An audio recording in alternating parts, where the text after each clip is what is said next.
पूछो, क्या पूछना है? स्टार्ट. सर मी विचारू विचारा. पेशंट आहे तर जी मी आज केस शेअर केली होती ना सर कुठली वाली? कधी वाली? आजच केली होती मी केस.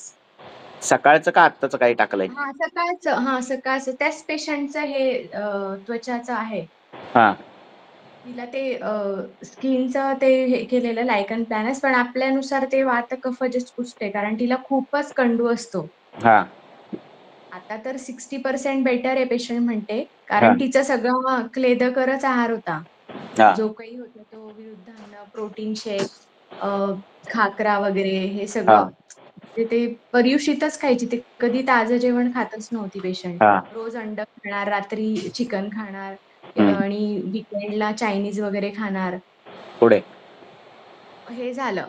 आता सर पेशंट आहे यूएसची, तर आता ती जाणार आहे परत. ती परत येणार नाहीये. तर कुठे? मला तिला यूएसला राहते ती पेशंट. बर. ती माझ्या एका पेशंटची रिलेटिव्ह आहे. ती आई इथे आली होती 1 महिन्यासाठी, तर तिला मी मेडिसिन दिले होते. हम्म. तर मग आता तिला जे आहे बाकी तर सगळं कमी, पण कंडू पूर्ण ते जाण्यासाठी ना, तर ते मला की तिला काय द्यायला पाहिजे बाह्य अभ्यंतर. थोडे उत्सेदयुक्त आहे, जे काही रिजन्स आहेत ते, आणि हा. खूप कंडू असतो तिथे. बर. म्हणजे तिला दिवसातून असं तिला ते स्टिरॉइड लावायची ती आधी, किंवा स्टिरॉइडचे टॅबलेट घ्यायची. हम्म. बर. तर तिला आता काय मी लॉंग टर्म साठी काय देऊ शकते, कारण आता हे अवस्थानुरूप येतं, तो पण प्रॉब्लेम काय आहे. केसच तिला नाही मला म्हटलं नीट माहिती, पण ठीक आहे. काय तिला काय कंडू आहे काय आता अंगाला? हो सर, कंडू आहे आणि ते असं उत्सेदयुक्त आहे. म्हणजे अ, असे गोल गोल गोल गोल छोटे छोटे हेतू राऊंड आहे. कशामुळे घडले ते सगळे हेतू बंद झालेत का सगळे? हो हो, आता तिने बरं सगळं बंद केलं सर. बर, मग म्हणजे आता कंडू नाही कमी झाला? कंडू 60% कमी झाला 1 महिन्यामध्ये. मग होणार ना त्या औषधाने कमी, ज्या काही चालू आहेत त्या औषधाने. जरा वेळ तर द्या ट्रीटमेंटला. ओ, मग ठीक आहे, मग तेच कंटिन्यू वेळ तर करू. द्यायला दुसरं पाहिजे. काय? एका महिन्यात सगळं कसं होईल? नाही म्हणजे आता ती जाणार हम्म. आहे. मी तुम्हाला एक ॲज अ हम्म. ओपिनियन की तुम्ही काही सांगू हम्म. शकता का? मला जरा पण एवढं तुमच्या की इतक्या ट्रीटमेंटने जर लाँग उपचार टर्मसाठी. मिळाला असेल, कुठं काय असेल कंडूसाठी, काय लेप बीप काय दिलं असेल, तर ते हां, कंटिन्यू ठेवा. मग होईल ना, 1-2-3 बरं. महिने जातील, होईल कमी. बरं सर. तरी सर तुम्ही कंडूमध्ये काय देता? जस्ट ते तर सांगा ना कशाचा? मला, म्हणजे मी. रक्तदृष्टीचा कंडू असेल तर रक्तावर काम करायचं, हे की हां, नाही? क्लेदाचा कंडू असेल तर क्लेदावर प्रमेयसारखे, दारवी-बिरवी सारखे औषधं द्यायची, आहे की नाही? विषजन्य कंडू असेल तर चंदनासारखी औषधं द्यायची. आलं लक्षात? हॅलो? हो सर, सर ऐकते हां, मी. हो. अशा पद्धतीने करायचं. हां. काय काय केल्यावर कंडू वाढतो, कुठल्या ऋतूत वाढतो, दिवसाच्या कुठल्या काळात वाढतो, त्याच्यानुसार चिकित्सा हे होते. वयाचा विचार येतो. म्हातार वयात झालेला कंडू वातप्रधान असतो, दशमूळ विषमुळाने कमी होतो. वयोरात्री भुक्तानाम सांगितले. वयाचा विचार महत्त्वाचा आहे.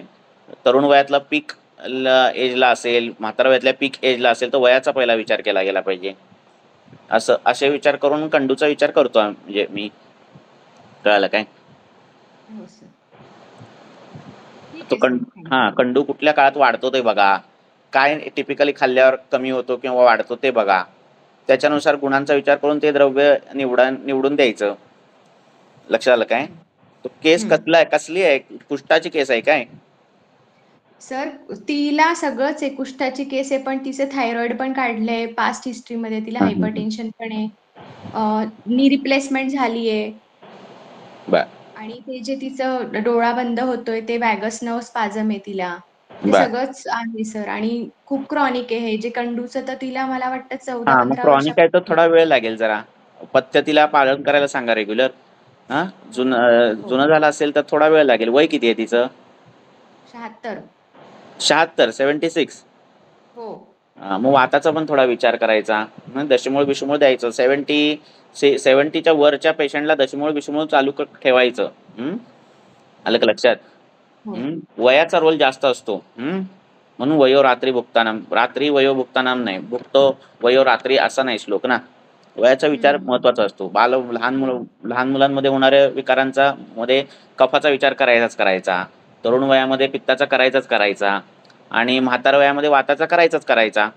कारण हो ते सर. वय जे आहे तेच हेतू असतं. आलं का लक्षात? हो. त्यामुळे तुमचा दोष प्रकोप तुम्हाला वाटला कफाचा, कंडू वाटला, किंवा पित्ताची कुठलीही व्याधी दिसली तरी वयानुसार वाढणारा जो वात आहे, तो मेन रोल तिथे प्ले करतोच करतो. आलं लक्षात? हां. बलवान हो काय आहे सर. तर वय बलवान आहे. त्याच्यानंतर अहोरात्र हो. बलवान आहे आणि त्याच्यानंतर भुक्त बलवान आहे. जेवणानंतर वाढतो, जेवणाच्या आधी वाढतो, जेवल्या असं. लक्षात आलं काय? हं. आणि हो. 76 वय असेल ना, तर उपचार जरा वेळ मिळणार, म्हणजे बरं व्हायला थोडा वेळ लागणार. त्यात एवढी सगळी व्याधी संकर आहे ना पेशंटमध्ये. हो, आलं खूप आहे लक्षात? सर. हां. सगळंच आहे. आणि तेच. वयाचा विचार करता दशमूळ हे द्यायचं. तर वात हा वाढणारच आहे. तुम्ही भले तो व्याधी कफाचा असेल, पित्ताचा असेल, कशाचा पण का असेना, कुठलाही व्याधी असेल हा. हं. पण वय जर हं. 70 प्लस असेल, 80 प्लस असेल, तर वायूचा विचार आलाच पाहिजे. कारण तो वाढणारच आहे काही केल्या. आणि लक्षात असा हं. कुठलाच पेशंट नसणार आहे की तो 80 वर्षाच्यात वात प्रकोप झालेला नाही. आहे ना? वात हा हं. वाढणारच आहे हं. वयोनुसार. हं? आणि हो त्यामुळे तो सर. वात आहे तो बाकीच्या दोषांना इकडून-तिकडून फिरवणार, काहीतरी करणार. त्यामुळे वातावर काम हो. केलंच पाहिजे. संध्याकाळी दशमूळाचा काढा देणं किंवा दिवसा देणं हे ठेवायचं. आणि कंडू आहे म्हटल्यावर दशमूळ पहिलं आलं पाहिजे. जर वय 70 प्लस नंतरचा कंडू असेल तर. आलं लक्षात? हं? ओके.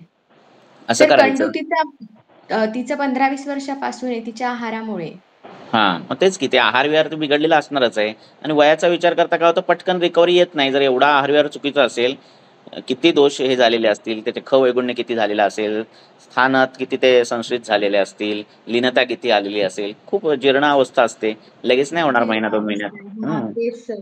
खूप जीर्ण अवस्था आहे. हो, हो. चालेल सर. चालेल. धन्यवाद. ओके. विचारा.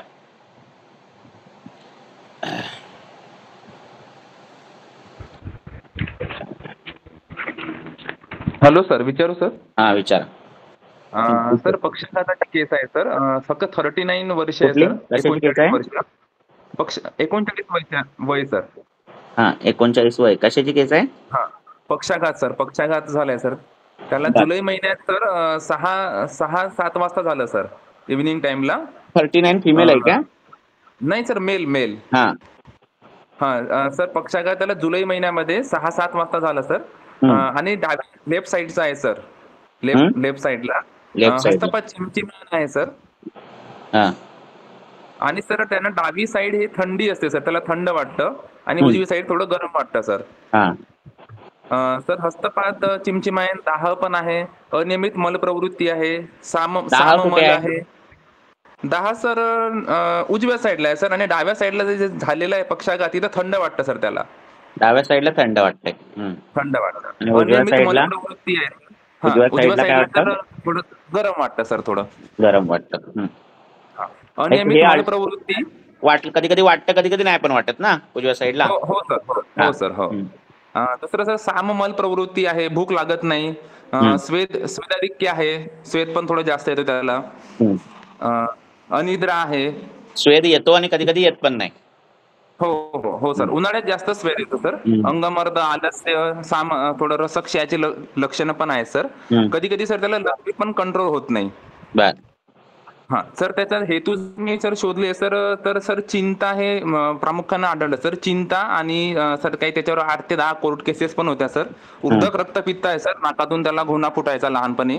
बरं. टायफॉइडची सर हिस्ट्री होती ऑलरेडी. नाही, नाकातून पूर्वी रक्त सर कधी लहानपणी यायचं ना? लहानपणी यायचं सर जी. बरं. हं. पूर्वी सर त्या थोडंसं ताणतणावामुळे सर स्मोकिंग, थोडं ड्रिंक, 4-5 वर्ष त्यांनी तंबाखू सेवन हे सर होतं. पण हं. आता त्यांनी जे लग्न केल्यानं त्यांनी ते बंद केलंय आता. बाकी हं. सर आता नवीन हेतूमध्ये अत्यंबू पान दिसतोय सर. 1.5 ग्लास 2 ग्लास सकाळी पाणी घेतो. हं. नाश्त्यामध्ये पोहा खातो. बाकी हं. जेवण 1-2 ला करतो. रात्रीचं जेवण 9-10 पर्यंत होतं. हं. बाकी शिळं खाण्यात येत आहे सर थोडं. मिरची थोडंसं कंजम्पशन जास्त आहे सर. हं. तर याच्यामध्ये सर आता वय 39च आहे सर. तर पित्ताचा सर विचार आता सर काय ट्रीटमेंटमध्ये किंवा काय करता येईल सर आता? हं. ठीक आहे. तर हेतू असे सगळे घडल्यामुळे काय होतंय, कफदृष्टी पण असते, पित्तदृष्टी पण असते, हो सामता सर. असते, सगळ्या गोष्टी ह्या रक्तगत गेलेल्या असतात, शिराखंडरांची इन्व्हॉल्वमेंट असते आणि वायूचं पण बळ असतं. आणि वायूचं बळ असल्यामुळे कधी वायू पित्ताला डावीकडे नेतो, कधी वायू कफाला उजवीकडे नेतो, उजवीकडे नेल्यावर थंडी वाजते, डावीकडे नेल्यावर म्हणजे गरम वाटतं. आलं लक्षात? ओके. हे सगळं हो असं सर. प्रकरण होत राहतं. हा. आता काय काय याच्यात इन्व्हॉल्वमेंट, वाताची इन्व्हॉल्वमेंट आहे. हा. नंतर हो सर. कफपित्ताची पण इन्व्हॉल्वमेंट आहे. म्हणजे तिन्ही दोष आहेत. त्यामुळे हा कष्टसाध्य आहे व्याधी मुळात पहिली गोष्ट. हा. लगेच बरा होणारा नाही. हा. नाही. तर ओके. सगळं गेलंय. तर दुष्य काय आहे, तर रक्त पण आहे. हा. शिराखंडरा आहे. हो बरोबर आहे. सर. अशा पद्धतीचा पक्षाघात आहे. आता करायचं काय काय आपल्याला सगळ्या गोष्टी करायच्या आहेत. तर वाताला जिंकण्यासाठी काय करायचं, त्याचं पोटपीठ साफ होतं काय? नाही सर, साम आहे सर, साममल प्रवृत्ती आहे थोडी. हा, मग ठीक आहे. तर त्याला काय करायचं, हिरडा जे आहे तर जेवणाच्या आधी चालू करायचा. हिरडा जेवणाच्या आधी. ठीक आहे. हा. हो सर. हा. नंतर कफपित्ताला जिंकण्यासाठी आता ह्या आणि रक्तावर जाण्यासाठी काही द्रव्य आहेत ती काढायची बाजूला. हा. तर त्याला पहिला घृणा फुटायचा, स्वेदाधिक्य पण जास्त आहे, अतिआंबुपान पण आहे, असं काही काही सांगताय ना तुम्ही? हो. हां. तर त्याला 2 टाईम जेवणानंतर खाण्यासाठी काही औषधं द्यायची. तर ती औषधं तुम्ही एकतर कफज आणि पित्तज ज्वरातली औषधं कॉमन काढून देऊ शकता. म्हणजे वासा, धमासा, काय. नंतर दशमूळमधलं लघुपंचमूळ. हे सगळं जेवणानंतर द्यायचं. ह्याच्याने काय काय होईल, पित्तातला द्रवगुण कमी होईल, उष्ण गुण कमी होईल वासाने. ठीक आहे. कफातला द्रवगुण कमी होईल, क्लेद कमी होईल, त्या आमावस्थामुळे आलेला सगळा पाचन होईल. कफज ज्वर आणि पित्तज ज्वर यामध्ये आलेली जी औषधं आहेत त्यांचा संकर करायचा, ती एकत्र करायची. आलं लक्षात? माहिती आहे का तुम्हाला कफज ज्वर आणि पित्त ज्वरामध्ये काय औषध आलेली, काढे आलेले आहेत? हो. वासा, घ्या लिहून घ्या. वासा, धमासा. ओके. वासा, धमासा. वासा, धमासा, मुस्ता नाही टाकत तरी चालेल. लघुपंचमूळ घ्या. मला आवडतं म्हणून लघुपंचमूळ नाहीये. हा. वात ज्वरामध्ये आलेला आहे म्हणून आहे. हा. लघुपंचमूळ आणि अमृता काय टाकायची गरज नाही, एवढंच द्या. असा धमासा, लघुपंचमूळ. हा. तर ह्याचा काढा करायचा आणि त्यात तूप घालायचं. पहिला काढाच द्या, नंतर जरा पाचन झालं की मग तूप बीप घाला. हे दोन्ही जेवणानंतर द्यायचा. अभय ती जेवणाच्या आधी द्यायची, वातानुलोमन त्याच्याने होईल. वासा, धमासा, लघुपंचमुळाने कफपित्ताचं शोधन बिधन सगळं होईल, शमन होईल, आणि लघुपंचमुळाने वाताचं पण हे होईल.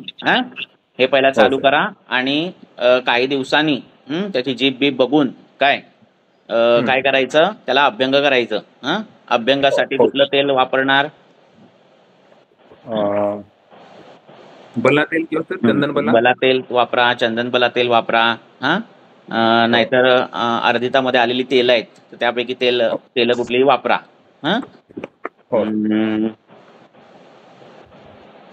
चालेल. असं करा. एवढं केलं तरी ते हळूहळू त्याच्यामध्ये. नंतर करायचं का सर? शोधन नंतर करायचं? एवढं झाल्यानंतर शोधन नको काय. आता त्याचं वजन किती आहे? तिचं कमी आहे ना वजन? हा, वजन ठीक आहे सर, म्हणजे एक जवळ 50-55 पर्यंत आहे सर आता. ठीक आहे. मग असं करा पहिला, आणि मग नंतर शोधन बिधन करा 1 महिन्यानंतर. ओके. बाकीची सामतेची लक्षणं गेली, पोटबीट व्यवस्थित साफ व्हायला लागेल, ह्याच्याने मळ आहे तो बांधून येईल, स्वेदाधिक्य हे सगळं कमी होईल, भूक चांगली लागायला लागेल. लक्षात? आणि जे मधीच थंड मधीच गरम वाटायला लागलं ते सगळा तो पिरियड कमी होऊन जाईल. लक्षात? हे करा म्हणजे सगळं होऊन जाईल. क्षणे दाह क्षणे शीत असती संधी शिरोरुजा. तर ते वात असा करतो, वायूला इकडे कपाल तिकडे नेतो, पित्ताला इकडे नेतो, आणि शाखे इकडे थंडी असते तिकडे गरम होतं. तर असं करा. जी सर. बाकी सर व्याधी प्रतिनिक एकांवर रेस सर आता शेवटी वापरायचं का सर? मग एकांवर वापरायचं सिद्धांताने करा चिकित्सा, पण वेळ लागणार आहे, कारण इन्व्हॉल्वमेंट दोषांची आहे, शाखागत झालेला आहे. लक्षात? आणि त्यामुळे लागणारा वेळ आहे. असं सगळं आहे. ओके, ठीक आहे सर. आणि नंतर तुपाचं प्रमाण सुरू करा. कधी? एक 15-20 दिवसानंतर. म्हणजे हेच वासा, धमासा, लघुपंचमूळ हे सगळं तुपासोबत दिलं तरी चालतंय. आणि म्हणजे काय होईल, शिराखंडरा ज्या आहेत त्या ज्याचे इन्व्हॉल्वमेंट आहे त्याच्यामधला पाक जो खरं पाक व्हायला लागलाय, जास्त पाक व्हायला लागलाय, तो कमी होऊन जाईल. त्याच्यामध्ये मृदुता येईल, मृदुता आली की ताकद यायला लागेल शाखांमध्ये आणि सगळं व्यवस्थित व्हायला लागेल. ओके ओके ठीक आहे सर ओके. चलो पूछो. सर जिथे वाताचा पण म्हणजे ती केस आहे ना, वाताचा पण अनुबंध आहे आणि त्वचारोग पण आहे, तर पुढे जाऊन निरामावस्थेत कोणतं घृत द्यावं? तिक्तक आणि हा पंचतिक्तक मध्ये काय फरक आहे? म्हणजे लाईक काय कोणतं जास्त जाईल असं खूप मला काय विचारायचं होतं. नाही, खूप काय असा मोठा हे नाही तुम्हाला डिफरन्स दिसत देताना. ते तिक्त द्रव्य गेलं पाहिजे विथ घृताबरोबर गेलं पाहिजे. असं झालं तर जो घाण क्लेद आहे रिप्लेस बाय चांगला क्लेद. ठीक आहे. शरीरामध्ये चांगल्या क्लेदाची निर्मिती होते, चांगल्या मॉइस्ट वातावरणाची निर्मिती होते, चांगला कफ तयार व्हायला लागतो. कारण कफ पण पाहिजे ना. पूर्ण कर्षण करून करून तुम्ही काय करणार आहे ना, बरोबर आहे की नाही. तर त्या पद्धतीने ते वापरायचे. तिक्तघृत जे आहे ते कुष्ठामध्ये आलेलं आहे. तिक्तघृत जे आहे ते कशामध्ये आलंय अजून, वातव्याधीमध्ये पांडूमध्ये आलेलं आहे आहे. सर, मे बी पांडूमध्ये आहे का? हा आलेलं आहे. तर ते वापरायचे. काय तुम्ही प्रश्न काय विचारलात मगाशी आता? मी विचारलं की एक पंचतिक्त घृत येतं आणि हा दुसरं तिक्त घृत येतं, तिक्त ज्याच्यामध्ये पंचतिक्तमध्ये वासा गुडूची आहे आणि त्याच्या फलश्रुतीमध्ये ते सगळे जे 80 वातरोग आहे, पित्तरोग आहेत तिक्त आणि कफरोग आहेत. षटफल घृत पण येतं. तर मग ते पंचतिक्त वापरायचं की तिक्त, कसं मला विचारायचं होतं. त्याच्या फलश्रुतीमध्ये थोडासा काही जो डिफरन्स असेल त्यानुसार ते जरा चेंज होतं. खूप काही मोठं हे होत नाही. कोणतं पण देऊ शकतो देऊ तिक्त शकताय. रसाचं. हा तिक्त रसाचं घृत ठीक. देऊ शकताय. बरं, कारण तुम्ही थँक्यू. नुसतं घृत दिलं तर काय होणार, जर शेष दोष असेल कफ शेष दोष असेल तर तो परत वाढणार आहे की नाही. तर तो न वाढता आपल्याला जर काम करायचं असेल, कफवर्धन करायचं असेल, बरोबर आहे की नाही, तर मग ते तिक्तघृताची योजना करायला पाहिजे. शक्यतो बहुदोष अवस्था असेल तर घृतबितनी सुरुवात काय करायची नाही. पाचनं बिचनं करून मग करायची सुरुवात. हो सर, हो. पुढे हॅलो सर. हा विचारा, पूछो. आता काही पेशंट असे येतात, वृद्ध लोक आवाज नाही येत आहे असतात, तुमचा. असंही नाही. एक मिनिट आवाज येत नाही. थांबा, माझा स्पीकर. हॅलो. एक मिनिट. हा बोला, आता बघू. हॅलो. हा बोला.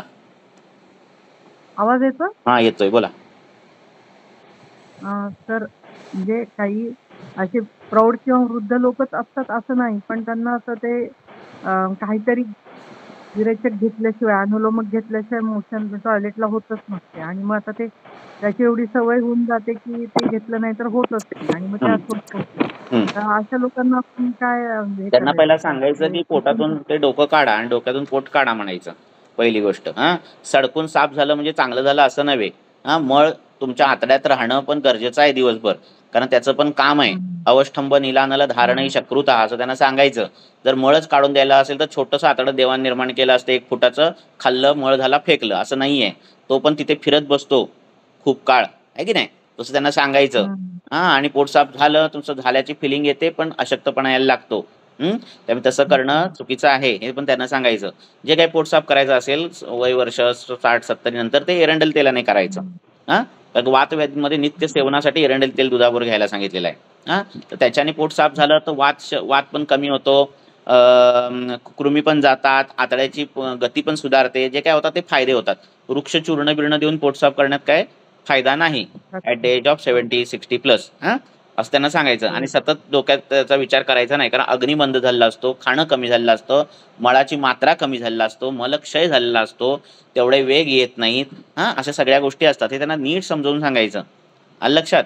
नाहीतर मग ते काय करत बसतात, औषधं शोधत बसतात आणि एरंडेल तेल अपानो घ्यायला सांगायचं की पाणी झोपताना? सकाळी अपानकाळी घ्यायला सांगायचं. नित्य सकाळी आणि अपानकाळी 2 वेळेस, 3 वेळेस. सकाळी रिकाम्या पोटी घ्यायला सांगायचं, पहाटे उठल्यावर वाताच्या काळात. त्यांना रोज? जाग येते ना लवकर, मग 5 वाजता उठा, एरंडेल तेल घ्या आणि झोपा म्हणायचं. काय झोपायचं असेल, चालायचं असेल, काय पण करा. पोट साफ झालं की मग भूक लागल्यावर नाश्ता बिष्टा करा म्हणायचं. रात्री नको झोपताना. घेतलं तरी चालेल, कसंही गेलं पाहिजे एरंडेल तेल पोटात. सकाळच्या वाताच्या काळात गेलं तर चांगलं आहे की नाही, वाताचं औषध आहे ना ते. हो आणि कारण दुधासोबत द्यायचं म्हणजे परत अजून तेच की कफाचे विकार वाढायला नको, सर्दी नाही दुधासोबत खोकला. द्यायचंय एरंडेल तेल, आलं लक्षात. नाही त्याचं अनुपान रात्री दिलं तर. हा रात्री दिलं तर नाही रात्री जेवतो ना आपण, पचन क्षमता ऑलरेडी कमी झालेली असते, ते पचणार कधी, म्हणून सकाळी द्यायचं.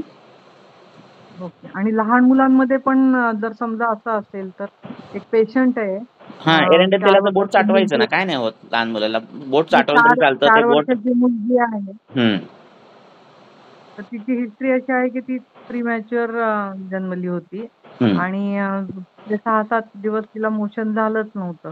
हम्म आणि मग जेव्हा 1-2 मी ते सीसी एरंडेल तेल डॉक्टरांच्या आहे ना, ते पुश करायचं संडाच्या जागेत. नाही नाही पण आता सध्या काय आहे की तिला ते काय डोफॅलॅक वगैरे दिल्याशिवाय मोशनच होत नाही. तेच असा सांगतोय प्रकार की आहे. मी, कारण तिथे रुक्षता येते ना आतड्यांमध्ये, ते सगळे इरिटंट लॅक्झेटिव्ह आहेत. हं, त्यामुळे एरंडेल तेल हं, घ्यायचं 1-2 सीसी आणि संडाच्या जागी पुश करायचं. आलं हं, लक्षात. त्याच्यामध्ये स्निग्धता हं. येते आणि मग नंतर मोशन, ती खोड मोडते मलबद्धतेची. हं, हं. पण मग कळालं? ओरली काही द्यायची गरज नाही का? शक्यतो दिली तसं सीसी हे केलं तरच उत्तम आहे. ओरल दिलं तरी चालतंय, पण डायरेक्ट त्या आता एवढी रुक्षता आली आहे तर 1-2 सीसी द्यायचं. दुधातूनच. नाही गुदभागी पुश करायचं बस्ती. हां, नाही ते झालं पण ओरली आता पेशंट लांब ओरली राहतोय असं हा विचार दुधासोबत द्यायचं. एरंडेलला काही जुलाब हं, लागत नाहीत, डिहायड्रेट होत नाहीत, त्यामुळे काही घाबरायचे कारण नाही. पण हां. ते इरिटंट लॅक्झेटिव्ह ती द्यायचे नाहीत. गंधर्व आणि त्याच्यानंतर आतड्यांना थकवा येतो. गंधर्वहारी इरिटंट लॅक्झेटिव्ह गंधर्वहारीची वगैरे नाही एवढं लहानपणी काय करायचं नंतर वाटतं की हं, एरंडेल स्नेह हे श्रेष्ठ आहे. हं, हं. ठीक आहे. ठीक आहे. हॅलो. हां, ठीक आहे. नाही तर लहान मुलांना बाळ हिरडा जो आहे तो एरंड्यात उगाळून द्यायचा, असं पण देऊ शकता हं, बाळ हिरडा. हं, हं. नाही तेच आपण असं तुपात किंवा तेलात भाजून देतो ना नाहीतरी. हो गंधर्वावरती देतो. गंधर्वहारीची म्हणजे तरी काय शेवटी आपण हो ते देतो तेलात ना. पण हां. हा तीव्र एरंडात कल्प आहे ना, मृदू नाही ना. लहान मुलांना मृदू कल्प वापरायचे असतात ना, आलं लक्षात. हां. हरितकी बाळ हिरडा म्हणून वापरतात ना लहान मुलांना. असं असं पोटात क्रॅम्प वगैरे येऊ शकतं का त्याच्याने? कशाने? गंध गंधर्व हरितकीने? नाही येऊ शकत नाही. मात्रा कमी ठेवली तर काय एवढा प्रॉब्लेम आहे, पण तुम्हाला जरा जास्त द्यायचंय ना, रेग्युलर असं बेसिसवर द्यायचंय ना. हां. गंधर्व हरितकी पण कफोजे येते. म्हणजे पण सर इथे इथे आपण असा पण विचार करू शकतो का, की ते आता लहान मुलांना ती थोडीशी अशी बारीक ह्याची आहे, अंगाची आहे. म्हणजे कृश पण म्हणता येत नाही, पण असं म्हणजे आजकालच्या आई-वडिलांना वाटतं त्या मानाने तिची अंगकाठी थोडीशी अशी कृश आहे. हं, तर मग ते सारखं-सारखं काही ना काहीतरी खायला दिलं जातं. हं, अग्निमंद होतो आणि हं. त्याच्याने पण हा होतं होतं ना, होतं ना. मलाबद्धतेचा जो त्रास आहे, तर मग आपल्याला अग्नीवर काम करावं लागेल असं अग्नीवर काम अगोदर करण्यापेक्षा जे इनपुट जास्त दिलं जातं त्याच्यावर पण काम करावं लागेल, आहे ना. हो, अजीर्णाशन ते बंद आहे. करायला पाहिजे.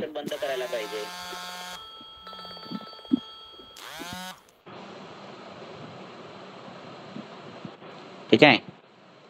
हो, हो. ते तर आहेच आहे. पण तरी पण आपल्याला पहिल्यांदा सुरुवातीला अग्नीवरती दीपनपाचन हे काम करून मग आपण म्हणजे सायमल्टेनियसली हं, अनुलोमक देत राहील तर हं, जास्त लवकर इफेक्ट. हं. मग काय म्हणताय तुम्ही? नाही तेच विचारत होते. म्हणजे हां. दीपनपाचनसाठी आपण कसा विचार करता पोट येतो साफ का झालं ना की आधुमोधादी दीपन चांगलं होतं. जर मलबद्धता असेल, हं, रुक्षता असेल तर पोट साफ झालं मृदू स्निग्ध हं. विरेचनाने, स्निग्ध रेचनाने, तर दीपन चांगलं होतं. अच्छा. ठीक आहे. समान वायू चांगला ओके. होतो, दीपन चांगलं होतं. म्हणजे विशेष परत अजून वेगळं काही दीपनपाचन द्यायची गरज नाही. गरज नाही. त्याचा डिपेंड त्या केसवर आहे की ती म्हणजे असं. हं, हं. हं. ठीक आहे. ओके. थँक हां, बोला, विचारा. हेलो नमस्कार सर। नमस्कार, बोलो. सर एक मेल चाइल्ड है, 13 साल का लड़का है। हं, उसे यूरिन एल्ब्यूमिन 3+ आ रही है। हं, यूरिन एल्ब्यूमिन 3+ आ रही है और 6 साल का ही एज में उसे स्टार्ट हो गई थी।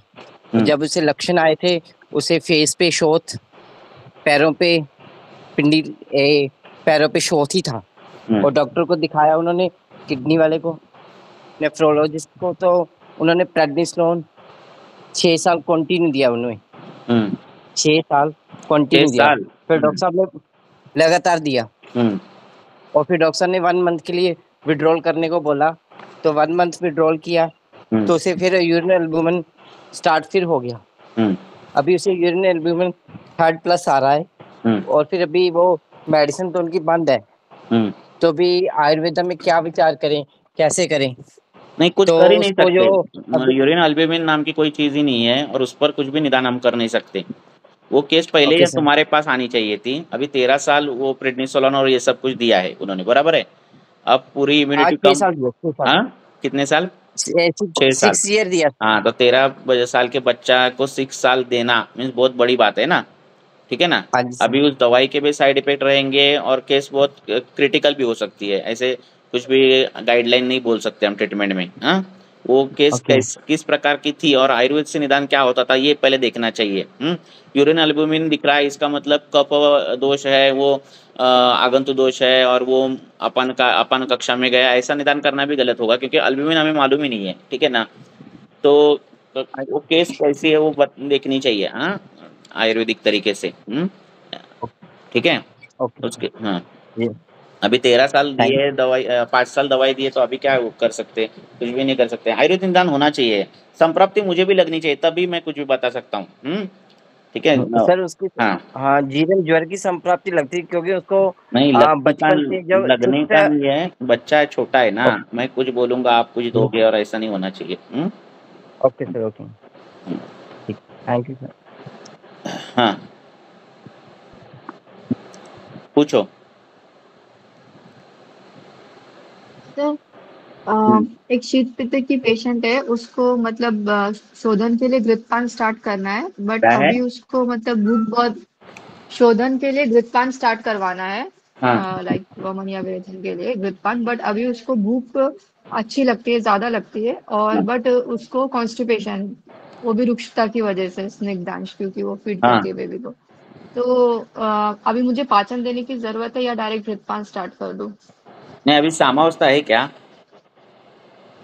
नहीं, बस कॉन्स्टिपेशन है, भूख तो बहुत अच्छे से लगती है। हाँ, तो निरो एक देना और और बाद में स्नेहपान करके क्या करना है आपको? वमन करना है ना? हाँ, क्या करना है? वमन या विरेचन कुछ प्लान, वमन करेंगे। तो वमन करो। कंडू ज्यादा है तो वमन करना है। दाह आदि लक्षण ज्यादा अगर शीतवित्त में है तो विरेचन करना है। हम्म हाँ, कंडू ज्यादा है, कंडू है। तो करो वमन। अभी वसंत ऋतु है तो करो वमन। पहला एक निरो दे दो। हाँ, हाँ, फिर बाद में निरो निरू। 1-2 देने के बाद कैसा है उनका कॉन्स्टिपेशन कैसा है वो देखो। हाँ, फिर अगर नहीं हुए तो एक निरो ओके। है, एक अनुवासन, एक निरो, ऐसा करो। और फिर क्या करो, स्नेहपान चालू करके अपना ये वमन वमन दे दो। ठीक है। पाचन औषधि कोई देने की जरूरत नहीं है ना फिर अभी? नहीं, कुछ जरूरत देना नहीं। चाहिए तो। अग्नि विग्नि अच्छा है ना, उसका ये करो। क्लोरोकोष्ठी है, हाँ, अग्नि क्लोरोकोष्ठी बहुत में अच्छा 32 है। देना रहता है पहले। अच्छा, तो एक अनुवासन, एक निरू और एक अनुवासन, ऐसे हम्म 3 देने के बाद फिर हाँ, करो।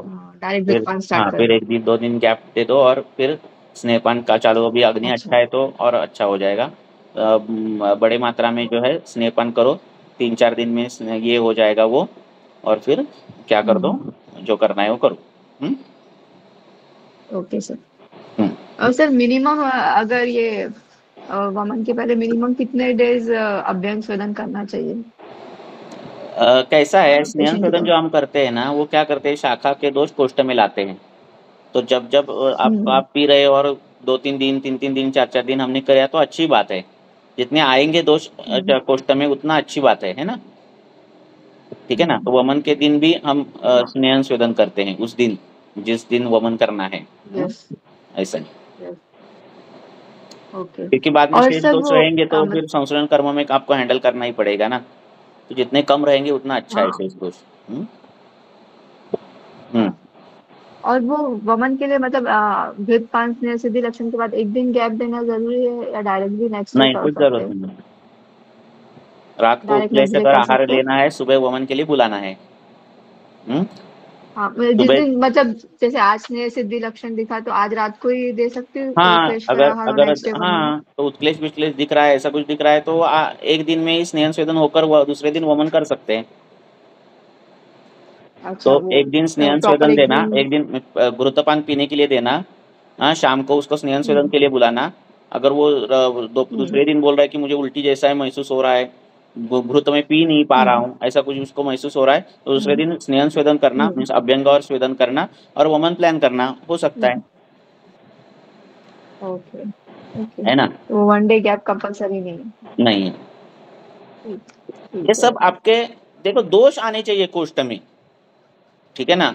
हम्म हाँ तो शाखागत हाँ लक्षण जो है कम होते हैं, कोष्ठ में गुरुता आती है, उत्क्लेश आता है, कोष्ठ हाँ से दोष निकलने लगते हैं। हम्म बराबर है? जब कोष्ठ में दोष हम्म आएंगे तो ये सब लक्षण दिखेंगे ना, तो ये दिखेंगे तब करना है, हम्म ऐसा कुछ प्रोटोकॉल नहीं है। समझ में बात आ रही है? हम्म? हाँ हम्म। Okay sir. हम्म। सर ये डीवीटी में हम अभ्यंग स्वेदन कर सकते हैं या नहीं? हाँ? डीवीटी के पेशेंट में हम्म। डीप वेन थ्रोम्बोसिस तो डीप वेन उसमें थ्रोम्बोसिस अभ्यंग में स्वेदन कर हाँ कर हाँ सकते हैं ना, कर सकते हैं। कर सकते हैं ना।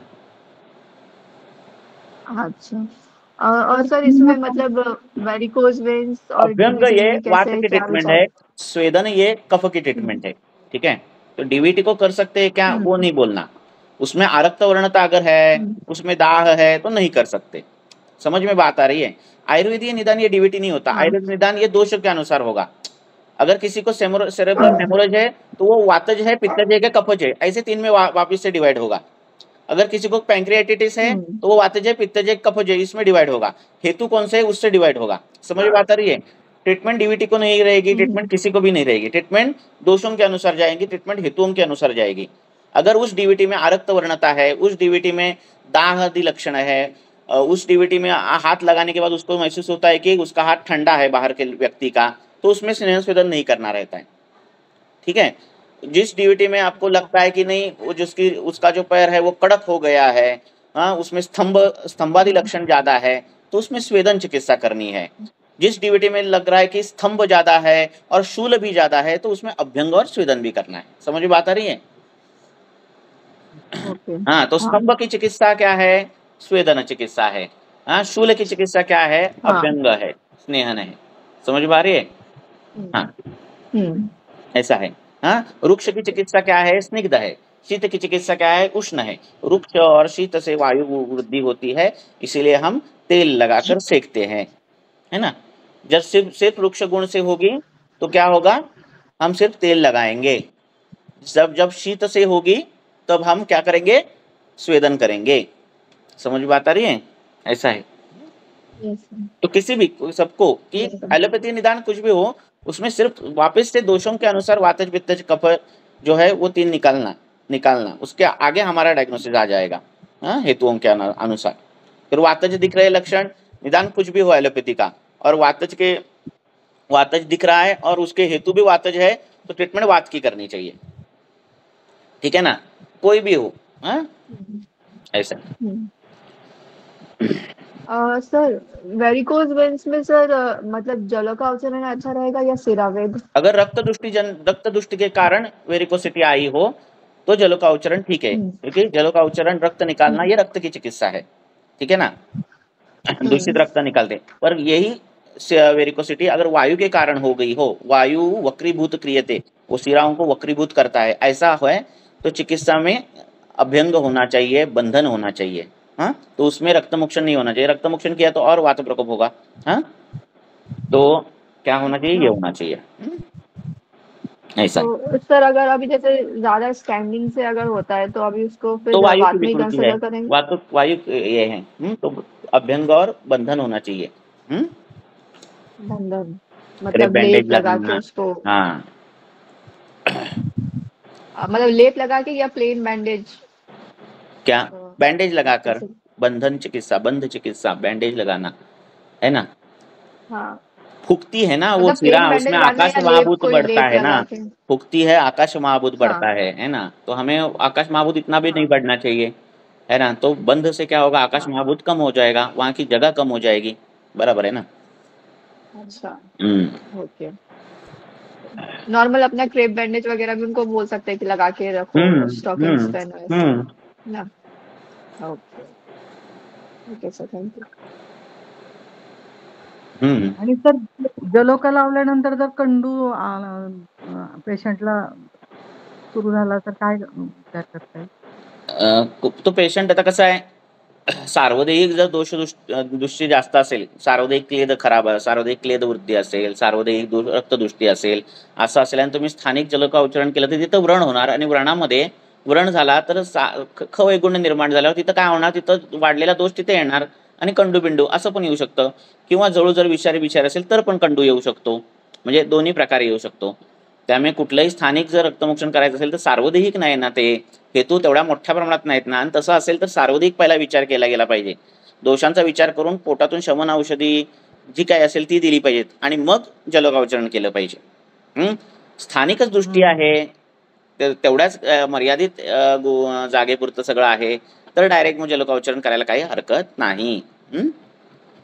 लक्षात. हो, दिसताना तर सर स्थानिकच दृष्टी दिसत होती, म्हणजे व्हॅरिकोज व्हेन्स आणि ते व्हॅरिकोज व्हेन्स असं म्हणजे व्हेन्स खूप अशा फुगलेल्या नव्हत्या, पण ते असं एकत्र येऊन असं थोडंसं काळसरपणा तयार झालेला होता आणि त्यामुळे त्याला शूल ऍक्च्युली आघाताची हिस्ट्री होती, म्हणजे 8-10 तेच सांगतो. वर्षापूर्वी कंडू आहे ना, पाय हे असं बघा, एकदम एक सगळ्याच्या अँगल लक्षात ठेवा. कंडू कशाने होतो, तर कंडू रक्तदृष्टीमुळे होतो. हा, कंडू कशामुळे होते, कंडू कफामुळे होतो, है ना.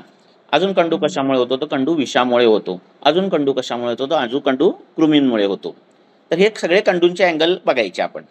लक्षात आलं का? कंडू म्हणजे काय, की शरीराला खाजवावंसं वाटतंय. हा, का आणि खाजवल्यानंतर काय काय होतंय, तर तिथं विलयन होतंय, तिथे उष्णता निर्माण होते. बरोबर आहे ना. आणि उष्णता कफाला पातळ करते. बरोबर आहे ना. म्हणजे असं केलं की बरोबर. शरीराला बरं वाटतंय. आणि काय खाजवंसं वाटलं की कृमी असतील तर कृमी तिथले मरतात आणि बरं वाटतंय. त्यामुळे कंडूंचे हे सगळे अँगल बघायचे आणि त्यानुसार कंडूची चिकित्सा करायची. हो. पण सर हे व्हॅरिकोज रुक्षता से व्हेन्स भी होता है ना जेव्हा कंडू? आपण हा? जळू लावतो ते म्हणजे समजा 15-20 दिवसानंतर परत रिपीट जरी लावलं तरी परत ते होतच राहणार ना? कोणाच काय? व्हॅरिकोज जे तेच सांगतोय मी, रक्तदृष्टीचे असतील त्याचे हेतू, तर हेतू बंद केलं ही चिकित्सा आहे. तुमचं रक्त चांगलं झालं तर मग त्या शिराकंडरा चांगल्या होणार आहेत. लक्षात येते तुमच्या? हां. हा, नुसती जळून लावून काय जाणार नाही ते प्रकरण, आहे ना. तुम्ही लोड कमी करताय जळून लावून तिथल्या रक्तदृष्टीचा. बरोबर आहे. छान सार्वदेहिक चिकित्सा आहे. दृष्टी तुम्हाला दूर करावीच लागणार आहे ट्रीटमेंटने, आहे की नाही. हं. उभं राहून सतत हे राहून असं झालं असेल तर बंधनं बांधावीच लागणार आहेत तुम्हाला, बंध चिकित्सा करावीच लागणार आहे की नाही. पाय बरोबर आहे. लोंबकळते सोडू नये सांगितलंय, खूप काळ उभं राहू नये सांगितलंय, या गोष्टी त्यासाठी सांगितल्या आहेत ना. कारण खवैगुण्य निर्माण होतं, मग ते तिथे शैथिल्य येतं, शैथिल्य झाल्यानंतर दोष वर जाऊ शकत नाहीत. सुश्रुत आणि प्रमेय चिकित्सामध्ये सांगितलेलं आहे की नाही. आणि मग तसं ते होतं, म्हणून तसं नाही झालं पाहिजे. मग पाय वर करून झोपायचे, ह्या सगळ्या गोष्टी करायच्या, आहे की नाही. विरुद्ध चिकित्सा विहारामुळे हो. घडलेले, त्यामुळे तसं करायचं. हं. सर असं good uric afternoon sir. Acid वगैरे हां. वाढणं म्हणजे काय आपण आयुर्वेदाच्या काय दृष्टीने काय युरिक ॲसिड वगैरे वाढलेले पेशंट ते आहेत काय आपण बघायचं नाही, आपण लक्षणं बघायची. हं. युरिक ऍसिड बेसिड पण काय बघायचं नाही, ते बघत बसलात तर सगळं डोकं खराब होऊन जाईल तुमचं. आपण लक्षणं बघायची, हेतू बघायची. हेलो बोला. सर, जो बोला. पेशेंट्स जो 55 या 60 एज के जो पेशेंट होते हैं सर, क्रॉनिक कॉन्स्टिपेशन के पेशेंट रहते हैं सर, ये मल विफलता 55 रहती है सर मेल. ज़्यादा। जी सर, मतलब काफ़ी सारे पेशेंट होते हैं सर 55 से 60 के बीच में जो एज के पेशेंट हैं, उनको सर जब तक वो सुबह 2 से 3 ग्लास पानी ना पी ले तो उनको मोशन नहीं होता सर। और जब तक उनको रेचक औषध देते हैं, जैसे तेल है, एरंड तेल है, अभ्यारिष्ट है या फिर कोई भी विरेचक चूर्ण है, जब तक देते हैं वो ठीक होते हैं, उसके बाद फिर ऐसे हो जाते हैं सर। तो सर उनके लिए क्या करना चाहिए मतलब? वही बताया ना, एरंड स्नेह जो है वही चालू करना चाहिए। जिसमें वो क्रूर कोष्ठ है उसको एरंड स्नेह देना चाहिए, नहीं तो बस्ती देनी चाहिए, है ना। बस्ती चिकित्सा है वो आंत्र पर जाने वाली, साक्षात उस स्थान की चिकित्सा है। अगर बार बार मलबद्धता है, बार बार ये सब हो रहा है, तो स्थान की चिकित्सा होनी चाहिए, स्थान का काम होना चाहिए, है ना। तो उस प्रकार से बस्ती प्लान होनी चाहिए, बस्ती से आंत्र की रुक्षता जाएगी, है ना। रुक्षता जाएगी तो ये सब कुछ सॉल्व ही होने वाला है, बराबर है ना? जी सर, हाँ। तो वो काम करना। सर एरंड तेल की सर कितनी मात्रा में और ऑलमोस्ट कब तक बस्ती देनी चाहिए सर, कितने दिनों तक? एरंड स्नेह जो है आप 1 महीने से लेकर 1 साल तक दे सकते हो, कुछ भी तकलीफ नहीं। उसको ओके आदत सर। लग गई तो भी वो कुछ भी तकलीफ नहीं, ठीक है? ये जी नित्य सर। सेवनीय द्रव्य बोला है, नित्य देने के लिए बोला है वात विकारों में। अगर उसने 3-3, 4-4 महीने एरंड स्नेह ले लिया तो आंत्र की रुक्षता ही जाएगी, वात प्रकोप होगा ही नहीं, सब कुछ अच्छा ही होगा। तो जी सर। एरंड स्नेह से डरने की बात ही नहीं है। बिंदास देना, ओके सर। ठीक है? उससे डिहाइड्रेट होता जी नहीं, सर। इससे थकान महसूस हाँ सर। होती नहीं, हाँ, इससे आंत्र की शक्ति बढ़ती है, ठीक है ना? जी सर। आंत्र का स्थिति स्थापकत्व बढ़ता है, एक्चुअली पेरिस्टाल्टिक प्रॉब्लम मूवमेंट ये अच्छी होती है होती सर, है, कृमि जाते हैं। सर बोलो। पेशेंट 2, 4, 10 दिन तो लेते हैं सर मात्रा बस्ती जैसे हाँ एरंड तेल की, बट उसके बाद फिर सर पेशेंट मतलब ये करने लगता है कि और कितने दिन ये रहता है सर पेशेंट का। हाँ, एरंडस ने नित्य देने के लिए बोलना है, और खान पान में स्निग्धांश जाना चाहिए, जो खान पान ले रहे हैं वो देखना है। शिंबी वर्गीय धान्य जी सर। खाने वाले लोग, विरूढ़ धान्य खाने वाले लोग, आज प्रमिताशन करने वाले लोग, ये सब इनमें वात प्रकोप दिखता है और फिर मलबद्धता दिखती है ना? तो ऐसी चीजें बंद जी करने सर। के लिए चाहिए। हाँ, मूलक सब्जियां जो रहती है, मूला जो है रहती है जमीन के नीचे आने वाली है, वो गुरु रहती है। हाँ, ऐसी सब्जियां खाने वाले लोग, इनमें सब ये रहता है, उनको बोलना सब्जियों में पथ्य पर आहार विहार उनका ये करना, ठीक है जी ना? सर। ऐसे तर सुकुमार घृत पण मी वाचलं होतं आज, तर सुकुमार हा. घृताचं किती त्याच्यामध्ये सुकुमार घृत? घृत आहे ते काय झालं? हा, तर एरंडेल तेलला आपण सुकुमार घृत हे असं सबस्टिट्यूट हा, हे देऊ करू शकताय शकतो. ना. सुकुमार घृत अजा दुग्ध बिग्ध त्यात आहे, त्या सुकुमार घृतामध्ये. हां. तर ते आणि ह्याच्यामध्ये लहान यमक मुलांचे स्नेह आहे. हं? यमक स्नेह आहे ना, घृत पण आहे आणि एरंडेल तेल पण आहे हा, त्याच्यात आणि तर शिवाय ते दूध वगैरे. तर ते देऊ शकताय तुम्ही. म्हणजे वृद्ध लोकांमध्ये तर ते देताच येईल. फक्त तेवढंच सफिशियंट आहे की दुधात घालून घ्यायला सांगा. हो, देऊ शकता. तर एक 13 वर्षाचा मुलगा आहे आणि कृशता खूपच आहे, म्हणजे मांस आणि मेद अजिबातच नाही, एकदम पूर्ण हाडं लहानपणापासून आहे की लहानपणापासून हा. आहे. हम्म. ओके. आणि त्याची आई म्हणते की झोपेमध्ये दात कटकट वाजवणं आणि लाळ येणं आणि वारंवार सर्दी खोकला ताप होणं हे असतं, आणि हेतूमध्ये तेच जंक फूड असतं, गोड असतं, पॅकेट फूड, पनीर, सगळे कृमीकर हेतू पण आहेत. तर मग इथे आधी जी कृमिघ्न चिकित्सा करून नंतर जे मांसमेद वाढवण्यासाठी आपण काय तुम्ही देता, म्हणजे ते सांगा ना प्लीज. आता जन्मता पंचकल्प वापरायला पाहिजे. मैं हिंदी बोलता हूँ, जो बच्चे जो है वो जन्म से ही जो पतले होते हैं, वैसा कुछ बड़ा ये नहीं होते, पहलवान बिलवान होने वाले नहीं रहते, क्योंकि प्रकृति है ना, प्रकृति हम बदल नहीं सकते। थोड़ा बहुत वजन बढ़ाना बिड़ाना ये सब कर सकते, अभी वो जंक फूड खाना ये सब जो है ना उसका, ये क्या है, ये श्रोतरोध निर्माण करने वाला है। श्रोतरोध होगा तो क्या होगा, धातु परिपोषण अच्छा नहीं होगा, कृमियों की निर्मित होगी, तो कृमि की चिकित्सा उनकी होनी चाहिए बच्चों की। हाँ, एरंडस स्नेह जो है वो सब कुछ होना चाहिए, ठीक है। दूसरी बात, ये सब आहार विहार बंद करना चाहिए। ऐसा नहीं 1 महीना बंद किया, 2 महीना बंद किया, ऐसे नहीं है ना। 13 साल का बच्चा है तो 13 साल बंद करना चाहिए। समझ में बात आ रही है? तब जाके तरुण अवस्था में वो थोड़ा मजबूत होगा, थोड़ा मांस बल उसका बढ़ेगा, ऐसा होने वाला है। समझ में बात आ रही है? हो सर, आणि वारंवार ताप सर्दी खोकला हाँ, पण होतो बल कम रहता है, महिलांना. बार बार बाहर का खाते ये सब रहता है, तो बच्चों के लिए ध्यान देना, ये सब पत्ते कर उनको बोलना क्या खाना है क्या नहीं खाना है, हाँ, ये सब करना, ठीक है ना। अभी इसमें तो ये सब जो दिख रहा है वो कृमि का दिख रहा है ना, तो कृमि पर काम होना चाहिए। सिर्फ एरंडस स्नेह जो है वो कृमि भी ये कर सकता है और ये सब कुछ कर सकता है, उसमें सभी क्षमता है। हाँ, तो विडंग भी दे सकते हैं, कृमि 2 टाइम और 1 टाइम एरंडस स्नेह ऐसा भी दे सकते हैं, 2-3 दिन में 1 बार ऐसे भी दे सकते हैं एरंडस स्नेह। ऐसे देने के बाद भूख भी अच्छी बढ़ने के बाद पथ्यकर आहार विहार चालू करो, उनको बोलना है ना, घृत चालू करो, दुग्ध चालू करो, उसको जैसे डाइजेस्ट होता है उसके अनुसार चालू करो। हाँ, मुनक्का चालू करो, जो मधुर है स्निग्ध है। हाँ, मांस सेवन कर सकता है तो मांस रस चालू करो। हाँ, ये कर सकते हो, ठीक है ना। बहुत सी चीजें हैं। हाँ, अभ्यंग नृत्य करने के लिए बोलो, तो बला तेल का अभ्यंग नृत्य करना, हाँ ऐसे बोलो उस बच्चे को, ऐसे करोगे तो हो जाएगा वो सब कुछ। सर आणि कल्पांमध्ये नंतर काय वापरायचं मग? क्या यूज करना है? किसमें? वजन बढ़ाने के लिए? हाँ हाँ हाँ वही हाँ वही, आप भ्रूण कल्प, कुष्मांडरस एंड हाँ कुछ कोई भी, उसमें कुछ नहीं है, सब गुरु ही है, स्निग्ध ही है, ऐसा कुछ नहीं है उसमें, कुछ अलग दिया तो वजन बढ़ेगा ऐसा कुछ नहीं है। पर जो कल्प देने वाले हो, भ्रूण करने वाले, वो डाइजेस्ट होने चाहिए, ऐसा अग्नि उसका अच्छा करना चाहिए, ठीक है ना। तो उसका आम भी नहीं होना चाहिए निर्मिति, हाँ ऐसा करके देना है। जो खानपान है वो भी भ्रूण करने वाला खानपान रहना चाहिए, हाँ चिंता शोक जागरण आदि चीज़ें जो है वो बंद करनी चाहिए। तो ऐसे सब कुछ किया तो वो धीरे धीरे वो उसका वजन बढ़ेगा, सब कुछ बढ़ेगा। ठीक है सर ये अरविंद आश्रम के बारे में इतना कुछ मतलब बोला हुआ है कि बच्चों के लिए इतना श्रेष्ठ है अरविंद आश्रम, हाँ। तो ये सही रहता है सर? हाँ सही रहता है, मतलब जी सर, सोर्स में बोला हुआ है और मतलब बच्चों हाँ के लिए तो काफी श्रेष्ठ बताया है। नहीं सभी श्रेष्ठ ही बताते हैं, वो श्रेष्ठत्व जी सभी सभी चीज़ों का है रहता है, पर हम उसके अनुसार हमें क्या लगता है, किस पर हमने खुद बनाया है क्या, इस पर सब कुछ निर्भर रहता है। समझ में बात आ रही है? जी कोई भी जी कल्प सर। देते समय कंपनी का देते तो उसकी आपकी गारंटी आपको है क्या कि उन्होंने बराबर से बनाया है? वो अगर होगी तो नहीं सर। देना।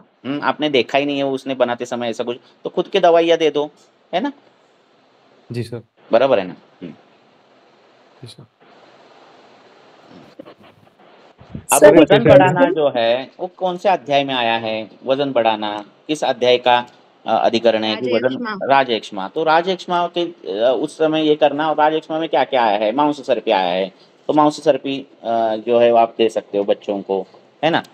उस ये 13 साल के बच्चे को राजयक्ष्मा में जो जो आया है उस प्रकार के जो जो है, अश्वगंधा सिद्ध दुग्ध आया है, शर्करा के साथ देना, बराबर है ना। तो अल्प प्रमाण में जो सुबह दूध पीता है तो उसमें थोड़ी अश्वगंधा शतावरी ऐसा जो दूध है वो दूध आया है तो वो देना है, बराबर है ना। तो इस प्रकार से आप अलग अलग कल्प आपके युक्ति प्रमाण से वो प्लान करके जो है वो दे सकते हो। सर राजयक्ष्मा में जो षटपल घृत आया है ना, हम्म। तो मैंने कभी तो यूज नहीं किया, तो अगर यूज करना है तो उसे शुरू में यूज करना है कि बाद में यूज करना है? क्योंकि उसके पूरे धात्वाग्नि दीपन कार्य के लिए ही वो बोला तो है, शमन तो मात्रे में वही तो आप पूछ कर रही हूँ। सकते हो, उसकी फलश्रुति ज्यादा है ना षटपल घृत की, हाँ ठीक है। सर हाँ। तो उसका क्या करना है, उसमें कुष्ठ विष्ट भी सब आया है ना। वो इतना याद नहीं है सर, पर धात्वाग्नि मांद्य के लिए तो वो शमन मात्रा में फलश्रुति में। चालू करो, सभी एक साथ नहीं चालू करना, एक ही कल्प लेना और उसके अनुसार केस के अनुसार वो ये करना। ओके सर, हाँ धन्यवाद। ऐसा है। सर एक 65 ईयर मेल है सर। सर उनको सांस फूलता है मतलब चलते टाइम भी, और क्या है? कफ जो है मलगम बहुत कम आता है। हाँ डिस्कशन, हाँ बोलो, बड़े आवाज में जरा बोलो। हेलो। हाँ बोलो। हाँ जी सर। सर मेल है 65 ईयर, तो सर उनको सांस फूलता है, सांस की समस्या। हाँ जी सर, और मलगम मतलब बहुत कम आता है, काफी सारा मतलब खांसी होने के बाद तब थोड़ा बहुत मलगम आता है उनको। और सर उनको क्या आता है? प्रोस्टेट की समस्या है, मलगम सर स्पूटम बहुत कम आता है सर उनको। कम आता है? हाँ जी सर, कम आता है। हाँ। और सर उनको प्रोस्टेट की भी प्रॉब्लम है, तो यूरिनेशन बहुत कम आता है, मतलब ड्रॉप बाय ड्रॉप यूरिनेशन आता है उनको। बाकी यूरिन में कोई जलन या फिर पेन नहीं है। और सुबह सर 1 या 2 ग्लास पानी पीने के बाद वो वॉशरूम जाते हैं, मतलब फ्रेश होते हैं। पानी पीने के बाद? हाँ हाँ जी सर, हाँ जी। बाकी हाँ जी सर, बाकी उनको नींद प्रॉपर है और भूख भी ठीक ठीक लगती है मतलब। बट ये बोलते हैं कि उनका मुंह बहुत ज्यादा सूखता है, ड्राइनेस रहती है माउथ में बहुत ज्यादा। और जीवा सर निराम है उनका। और वजन? वजन सर 58 के आसपास है सर। कम है वजन। हाँ जी सर। और तो सर इसमें क्या करना चाहिए सर? और सर और तो कोई ऐसी समस्या नहीं है अब फिलहाल देखो उनको। श्वासकृच्छता, हाँ जी क्या, सर। और मूत्र प्रवर्तन, अभी मैं इस केस के बारे में ही बोल रहा हूँ, मूत्र प्रवर्तन जो है वो बूंद बूंद आ रहा है ना। हाँ जी सर। जी ये दोनों लक्षण जो है वो वातज श्वास और वातज मूत्राघात के दिखते हैं। जी, ठीक है। इन दोनों में जी, कॉमन जो दवाई है वो रिंगणी है, कंटकारी। Okay sir. हाँ, ठीक है। जी, रिंगणी जो है वो वातज मूत्राघात में भी आई है और वातज किस में आई है, कास में भी आई है, वातज श्वास में भी आई है, ठीक है। हाँ, जी सर। दूसरी बात जो है ये सब कुछ जो लक्षण है वातज सब दिख रहे हैं, बराबर है ना। जी सर। हाँ, अभी उसको क्या करना है, अभी जो श्वासकृच्छता है वो क्या करने के बाद आती है। मतलब सर नॉर्मल भी बैठे रहते हैं तब भी उनकी सांस फूलती है, और दवाई क्या कुछ चालू काम है। करते हैं तो भी। सर फिलहाल मैंने उनको 10 मूल का टूतरन रेटोसाय और सर सितोप्लादिचूर्न और सर यूरिन मतलब प्रोस्टेट है उनको तो हाँ, वरुण तो उसको कसाय श्वेत पर प्रतिशत। हाँ उसको क्या करो, जी सर। तालीसादी चूर्ण और रिंगणी ये कॉम्बिनेशन चालू करो। Okay sir. Okay sir. क्यों, क्योंकि तालीसादी चूर्ण का फलश्रुति में मूढ़ वातानुलोमन भी आया है। हाँ, और ये दोनों कॉम्बिनेशन दोनों ये करेंगे, श्वासकृच्छता और क्या बोल रहे हैं, अल्प मूत्र प्रवर्तन। अल्पमूत्रता जो है सर। ठीक तो है। सर जो कंठकारी अवलय वो दे सकते हाँ हैं सर। चलेगा, कंटकारी अवलय चलेगा। Okay sir. हम्म, ओके सर। Hello sir. हम्म, हां सर, केस आहे सर, एक फिमेल पेशंट आहे सर, 47 इयर, आणि सर तिचं वजन थोडं कमी आहे सर, एक 40 पर्यंतच आहे सर, 40-45. और मेन सर वो ऊपर की जो केस है उसमें ये लघु पंचमूल भी चलेगा। हाँ, ओके सर। लघुमंच मूल ठीक है सर। हॅलो. हां सर, बोलू सर. हाँ उसमें रिंगणी आई है। हाँ बोलो। हां सर, फिमेल पेशंट आहे सर, 47 वर्ष आहे, 40 ते 42 सर वजन आहे त्यांचं, कमी आहे सर. सर मेन सर लक्षण अंशसंधिशूल, शोध, जाणूसंधिशूल, मन्याशूल. मेन सर हे सगळं दुखतं तेव्हा सर तापासारखं वाटतं, ताप, अरुची आणि शूल सर प्रधान लक्षण आहे सर. हस्तपाय चिमायन पण आहे आणि सर पाददाह पण आहे सर. थोडं अल्पमुखशोध, अरुची, भूक नाही म्हणजे भूक तेवढं वाटत नाही सर, म्हणजे कधी खावंसं वाटत नाही. बाकी उदरदाह, रसक्षयाची लक्षणे भरपूर आहे सर, अनिद्रा, तालुकंठ शोष, असं सर पूर्वी लक्षण होते. हेतूंमध्ये सर चिंता खूप आहे सर, म्हणजे तिचं फॅमिली हिस्ट्री थोडंसं म्हणजे तिचे मिस्टर मरण पावले तर घर इकॉनॉमी स्थिती, थोडंसं चिंता हे मेन हेतू दिसला सर. पूर्वी सर ऑपरेट मध्ये सर 2 सीझर आणि एक ऑपरेशन झालंय सर. रक्तार्शाची हिस्ट्री आहे सर, पूर्वी रक्तार्श होऊन गेलाय. बाकी सर हेतूंमध्ये फक्त सर तंबूपान हे सर दिसलं, हे सर 7 वर्षापासून चालू आहे सर. आणि काय? पूर्वी सर आमवत म्हणून डायग्नोज केलं सर, सरकारी दवाखान्यामध्ये किंवा कॉलेजमध्ये सर ऍडमिट ठेवलं एक महिना, आमवाताची ट्रीटमेंट सर पूर्वी केली. पण सर ते आता सर मला वातरक्तासारखं किंवा सर एक गंभीर वातरक्तासारखं सर आता तरी दिसत आहे सर. प्रधान सर नाही, 8 दिवस झाले गंभीर जी सर. वातरक्तासारखं नाही दिसत, गंभीर वातरक्तासारखं दिसलं असतं ना तर ओके, हो सर. हे कसं आहे, धातुपाकासारखं आहे सगळं, म्हणजे तिचा रसक्षय झालेला आहे. रक्तक्षय भरपूर झालाय सर. हो सर, हा, हो सर. रक्तक्षय झालाय ना, तिला भ्रूण दिलं पाहिजे. हो. हा, जीर्ण ज्वरासारखी ओके. चिकित्सा झाली पाहिजे. आलं लक्षात. ओके. हा, जीर्ण जी सर. ज्वरासारखी लक्षणं आहेत ना सगळी. आलं लक्षात. पांडूचे पण लक्षण आहे सर. हा, थोडे जेव्हा मग तिला घृत दिली पाहिजेत. पण आहेत. घृतांमध्ये ओके. अश्वगंधा, दशमूळ, पुष्करमूळ काय ह्याचे सिद्ध हो असं सर. घृत द्यायचं 2 टाइम. बर. Okay sir. हो हा, आणि रक्तावर विक्तावर काम नाही करायचं. त्याचं हे घृत दिलं म्हणजे वातशामक हे घृत गेलं पोटात की काय होईल, ओके. तो कफवृद्धी व्हायला लागेल आणि त्याच्याने वातक्षय होईल. आणि खाण्यामध्ये मधुरादी गोष्टी अशा घ्यायच्या की ज्याच्यात क्लेद वाढणार नाही. हा, म्हणजे क्लेद खूप वाढणार नाही अशा घ्यायच्या. हे करायचं. कळालं. सर ते ज्वर प्रचिती खूप दिवसांची आहे सर, ज्वर हा, जातच नाही सर. जीर्ण ज्वर आहे ना, 15 जीर्ण दिवसांनी ज्वरामध्ये पुन्हा- घृताची प्रशंसा आहे. हा, तर घृत दिलं पाहिजे. तर या पद्धतीचं घृत द्या. हा, विदारी देऊ शकता, विदारी. हा, विदारी द्या, टाका, पुष्कळमूळ टाका, अश्वगंधा टाका, दशमूळ टाका, असं सिद्ध घृत द्या. नाही तर घृताबरोबर ते औषध द्या 2 टाइम. सर मी तिला आता गुडवेल सिद्ध दिलं होतं सर, तर एकच टाकलं होतं सर. ओके. आता बाकी सर हे करा. अनुभव पण ठीक आहे सर. हो, हा, हो. बाकी ठीक आहे. भूक लागायला लागली, बाकी- वजन वाढायला लागलं, सगळं झालं की बाकी सगळं ओके होतंय. हा, पण सर शूल खूप असतं सर, शूल खूप शूल आहे होतोय ना, सर. जीर्ण ज्वर आहे ना, तो शूल होणार. जी. तर तो घृत ओके. घ्यायला जायला लागलं की तो शूल कमी होणार सगळा. हा, बरं आता हे ओके. दशमूळ, पुष्करमूळ, अश्वगंधा, बिदारी जे आहे ते किती द्यायचं, हो. साधारणतः आता 42 हे आहे ना, तर साधारणतः पाव हो. चमचा ते चूर्ण सगळं मिक्स केलेलं आणि असं 2 टाइम तुपासोबत असं पहिला जाऊ दे ओके आणि मग नंतर हळूहळू मात्रा भूक वाढेल तशी वाढवा. ओके ओके ओके तुपासोबत कसं हे चूर्ण म्हणजे खायला द्यायचं सर? हा, चाटण द्यायचं तुपासोबत ओके, किंवा चाटण द्यायचं. जर वेळ ओके, असेल ओके. तुम्हाला तर ते त्याचं घृत बनवा सरळ. सिद्ध बनव. हो, सिद्ध सर. सिद्ध. हो, हो. हं? ओके अशी घृत आलेली आहेत हा, म्हणजे ह्याच्यात पण ग्रंथात असं. ओके तर हे विदारी का तर हे मांसाची शक्ती वाढवते विदारी. अश्वगंधा हो, विदारी सर. हे सगळं हा, आणि ते सॉल्व्ह होऊन जाते केस.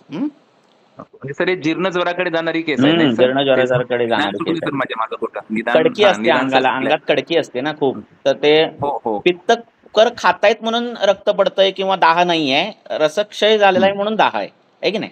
कफक्षयातून दाह आहे है ना? बरं असं. Okay sir, thank you sir. Okay. तिने जरा तरी तिखट खाल्लं तरी तिची आगाग होणार, म्हणजे तिची तिला त्रास होणार या पेशंट, त्रास होतो. कारण हो. कॉम्पेन्सेट करायला कफच नाहीये, कफक्षय झालेला आहे. कफक्षय भरपूर आहे सर, वीकनेस. हा. रसक्षय भरपूर आहे सर. असं आहे. बरं. बघा, पित्त प्रकोपक आहार विहार खाल्ल्याने होणारा पित्त प्रकोप एक असतोय आणि कफक्षय झाल्यामुळे पित्ताची लक्षणं दिसणारा एक असतोय, आहे की नाही? व्याधी जीर्ण ओके. झाल्याने, व्याधी खूप काळ राहिल्याने, त्याच्याने व्याधी कर्षित झाल्यामुळे धातू पाकामुळे आलेला एक असतोय, है ना?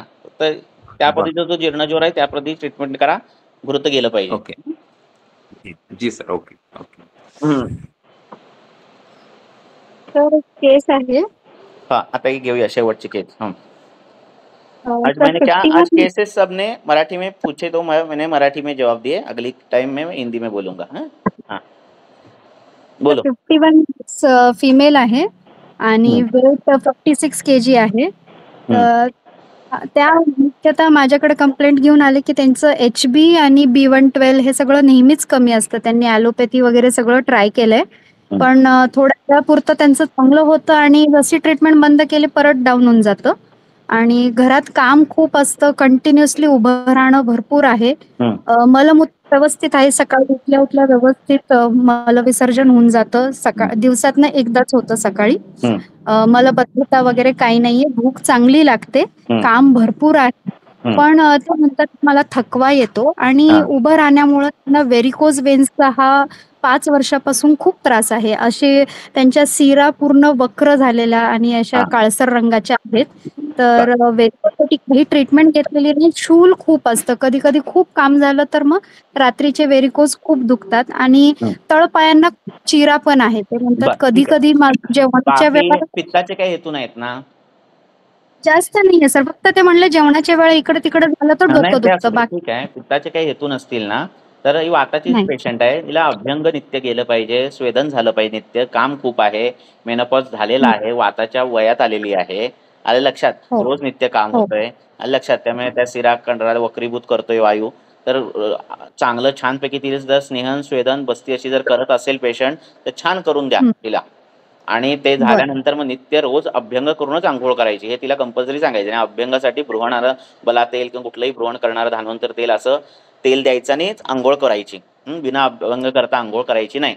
तर कुठं तिचं जरा अवस्था जी फास्ट येते ती कमी कमी व्हायला लागेल. आणि पोटातून कुठलं तरी कुष्मांडावले असेल किंवा कुठलं तरी रसायन असेल जे भ्रुवण करणार असेल असं त्याला खायला सांगा. जे काही खाईल ते चांगलं खावं म्हणावं, तुपाचं प्रमाण आहारात ठेवा म्हणावं. असं केलं तर ते तिचा जो वात आहे तो कंट्रोलमध्ये, अशक्तपणा जो येतोय, शक्तीपेक्षा काम जास्त होतंय ते कमी होऊन जाईल. शक्ती वाढवायची आपण, आता काम नाही कमी करू शकत आपण, है ना? असं. मग बाकी सगळं HB करेक्ट व्हायला लागेल. रस चांगला झाला की रस काय करतो, रक्ताचं पोषण करतो, मग ते सगळंच नंतर करेक्शन यायला लागतील. पण हे षटपल घृत स्टार्ट करू शकतो शमन मात्रेमध्ये? करू शकतो. आता तिला मधुर रसाची गरज आहे ना, तर मधुराने भ्रमण करून वात शमनाची गरज आहे की नाही? साधा आपलं तूप, गाईचं तूप जरी आहारात गेलं तरी आहारातून तूप गेलं तर फार फायदा होतो, म्हणजे ते ऍज ए आहार म्हणून जातो, है ना?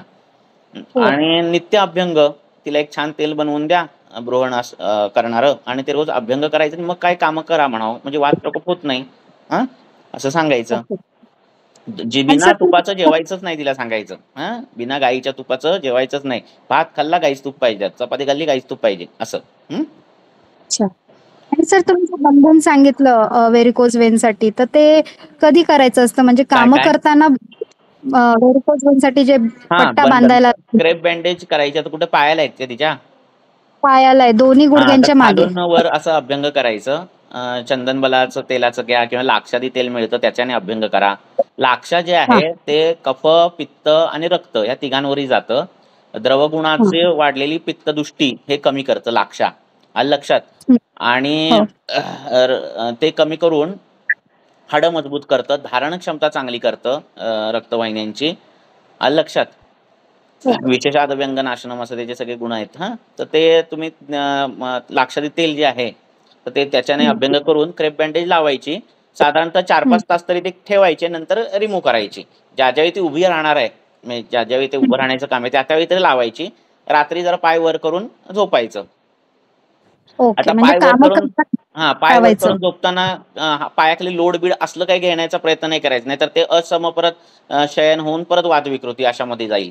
तर काय करायचं, बेडचे जे पायाकडचे कॉर्नर आहेत ना तेच 2 इंचाने वाढवायचे, त्याला खाली ठोकळे बिकळे काहीतरी ठेवायचे, म्हणजे तो अँगलच असा ओके. होतो. आलं लक्षात? आणि मग ते हो, हो. इन्क्लिनेशन लक्षात येत नाही. असं. हं. हा, ओके. आणि काय विचारत होतात? सर हेच HB आणि B12 साठी विशेष काही करायची काय गरज नाही, करायची फक्त गरज नाही, हे होऊन जातं ह्याच्यातच. रस चांगला व्हायला लागला की बाकीचे उत्तरोत्तर धातूंचं परिपोषण चांगलं होतं. ओके. सर मग ह्याच्यामध्ये आपण ते सिद्ध तूप पण वापरू शकतो का? आता तुम्ही जे अश्वगंधा, विदाई वापरू शकता ना, हे सिद्ध तूप वापरू शकता. ती जर नॉनव्हेज खाणारी असेल तर मांस सरपी बिरपी असं चालू करू शकता, लवकर बल येईल तिला. व्हेजिटेरियन. हा, व्हेजिटेबल राहू दे. मग हे करा, जे आपलं बिदारीचं तूप छान सिद्ध करा आणि चांगला किलोभर तुपाचा डब्बा द्या आणि खायला सांगा.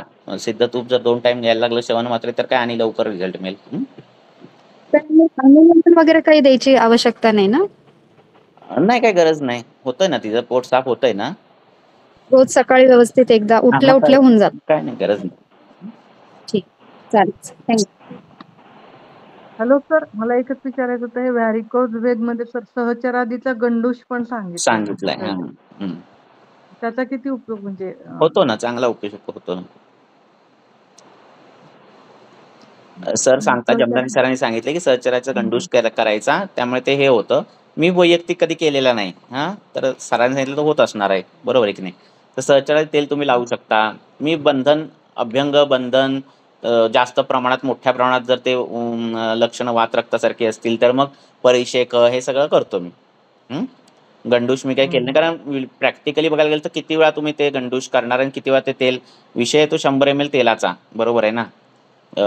मग ते किती रुपयाचं तेल दिवसाला तुम्ही हे करणार, असा सगळा विषय आहे ना तो. असं प्रॅक्टिकली पण काही गोष्टी बघायच्या. सर पेशंटचं जर ऑपरेशन वगैरे टळत असेल तर ते करायला तयार होतात तसे? होतात ना, तेच की. शास्त्रातली पहिली चिकित्सा करायची. शास्त्रात काय काय आहेत ती पहिला करा आणि मग बाकीच्या गोष्टींकडे हे करा. आपल्या शास्त्राच्या दृष्टीने तर हे उत्तानवात रक्त म्हणूनच आपण घेऊ शकतो ना? तशी लक्षणं आता मी तुम्हाला परवा केस टाकली ना, तशी लक्षणं होती ना त्याच्यात. तांबरा बिंबरा कलरची ती हे होती, त्यामुळे लक्षणानुसार हे करायचं. लक्षात, वाताची आणि रक्ताची इन्व्हॉल्वमेंट असतेच, आहे की नाही? रक्ताच्या शिराखंडरामुळे ती इन्व्हॉल्वमेंट आहे आणि वाताच्या त्या वक्रीभूत केल्यामुळे इन्व्हॉल्वमेंट आहे. फक्त काहींमध्ये रक्ताचीच इन्व्हॉल्वमेंट जास्त आहे आणि काहींमध्ये वाताचीच इन्व्हॉल्वमेंट जास्त असं असतं. आणि ज्यांच्यात वाताचीच इन्व्हॉल्वमेंट जास्त आहे त्याच्यात रक्तमोक्षणाचा तेवढा काही फायदा होत नाही, आणि ज्याच्यात रक्ताचीच इन्व्हॉल्वमेंट जास्त आहे त्याच्यात रक्तमोक्षणाचाच फायदा जास्त होतो. रक्ताची इन्व्हॉल्वमेंट ही आपल्याला हेतूनेच कळेल ना? हेतूनेच कळणार. आणि आता समजा डाव्या साईडला आहे म्हटल्यानंतर ते प्लीहा दृष्टी जास्त आणि मग रक्ताचा जास्त असा आपण हे विचार करू शकतो. करू शकता. डाव्या पायावरती आहे बाबा जास्त, उजव्यावर नाहीये. करू शकता. म्हणजे मग रक्तदृष्टी आजकाल तर आहार सगळ्यांचा तसाच असतो सहसा. हो. रक्तदृष्टीचाच आहार आहे. हो.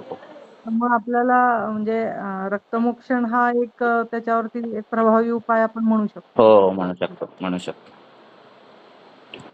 बाकीची सार्वधिक लक्षणं पण कळतात, है ना? तृष्णाधिक्य असणं, स्वेदाधिक्य असणं, सस्वेद भ्रम असणं, चिडचिडा स्वभाव असणं, या गोष्टी पण तुम्हाला रक्तदृष्टी आहे नाही ते कळतं. लक्षात, जखम कधी झाली तर पाक होणं, अशा पद्धतीच्या. ओके, ठीक आहे, थांबूया. सर तुम्ही लाक्ष जे दिलेलं आहे ते मग काय लाक्ष द्रव्य असंच मिळतं म्हणजे हो, आपण लाक्षाचं चूर्ण मिळतं. लाक्ष चूर्ण मिळतं. हम्म.